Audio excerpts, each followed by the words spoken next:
Hello, Let's Start Talking team. This is Craig Altrock with LST, and this is a brief tutorial to help you know how to track your statistics during the project using this record journal, this Excel-based record journal. Thanks to all of you for taking on this task. While there should be one person on your team that's ultimately in charge of it, like most of what you do during your project, this is a team activity as well. So thank you to all of you, and feel free, even if it's not your primary responsibility, to listen in on this tutorial so you are familiar with the tool as well. You will need to save this document when you get it from Let's Start Talking onto the laptop, the computer that you're bringing with you onto the project, and then it should be accessible by anybody that needs to use it during the project. Well, just a quick note on the importance of this task. This is not just about counting numbers for Let's Start Talking.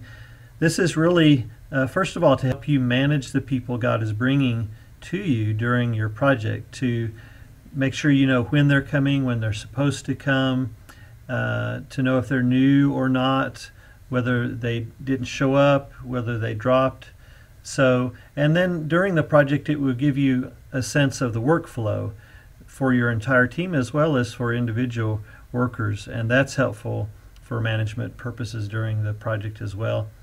And then of course for reporting purposes, you'll want numbers like these for reporting, and so will Let's Start Talking. Certainly numbers don't tell the whole story, do they?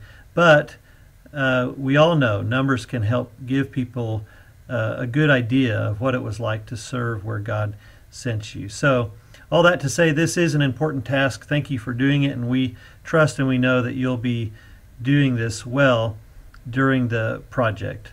In fact, you might during the project send this to your team developer each week. We'd like you to do that because it gives them a quick and easy way to know how things are going for you.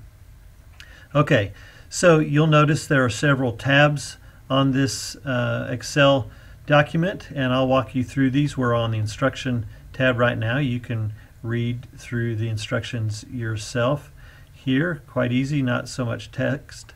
One thing to notice is this code new reader NR. For our purposes, and therefore for yours, during the project any reader is a new reader when they come for the first time to read with you.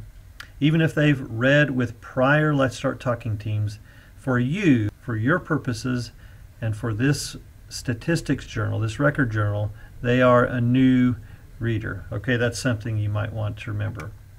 Then you've got a Start tab here where you just you'll fill this in once and you won't need to use it the rest of your project. So let's say my team name is PRCC3, and my project length is 3. Now I don't want to write in 3, it won't like that, so put in a 3, that's all, and then fill in the names of the workers on your team here. I'm going to have a 4-person team just for an example. Mike Plug's on my team too, and Ryan Bean. So we've got a 4-person team.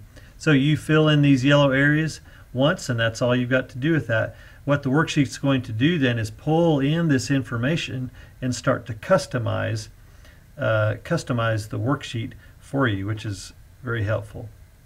The Readers tab, something you'll use once on the front end of this project, and you'll fill in most of that, and then during the project as you get new readers you'll fill it in. So this is a place where each worker, see it's already brought in our names, each worker to fill in the full names of readers that they've got. So let's say we arrive on site and I know initially the names of the readers that are supposed to be coming. So I just sit down the night before we have our first sessions and I start filling this out. So I'll just put in a few names here for an example. Again, these are all the readers I know that I'm supposed to have on the front end of my project.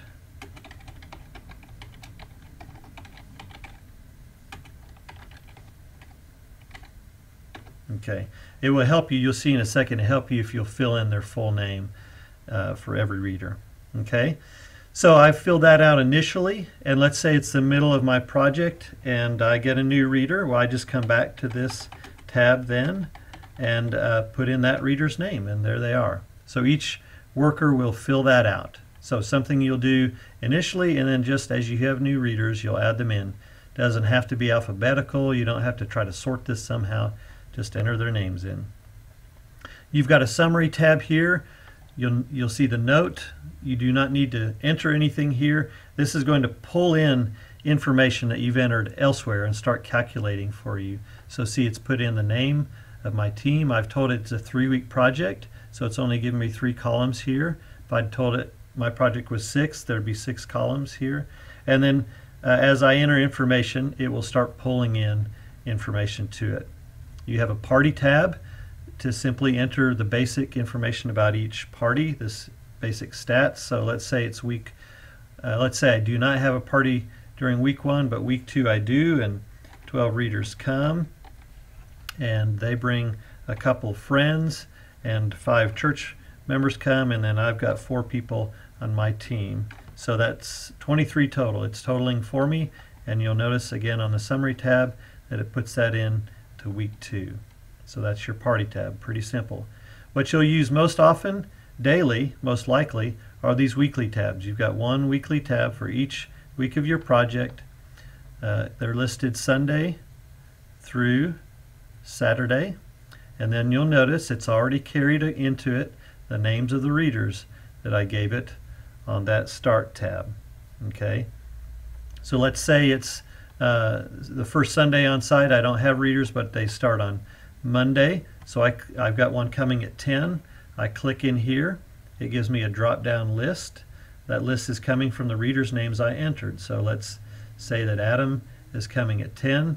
I get this red because it wants me to enter one of these codes. Remember that from your instruction page too. It wants me to put a code in, so I'll just enter that code field. And Adam's a new reader because it's the first time he's coming to work with us, even though he may have read with a prior LST team. So Adam, I've got somebody coming at noon, Gabor, and he's also a new reader. Remember, every reader's new the first time they come. And then Carmen is coming at 2 o'clock. You may have more or less readers, but just for example. And then let's say Adam comes on Tuesday at 2, so I put his name in there again. It flags me for a code, but this time he's a returning reader because it's his second time. He's already come his first time.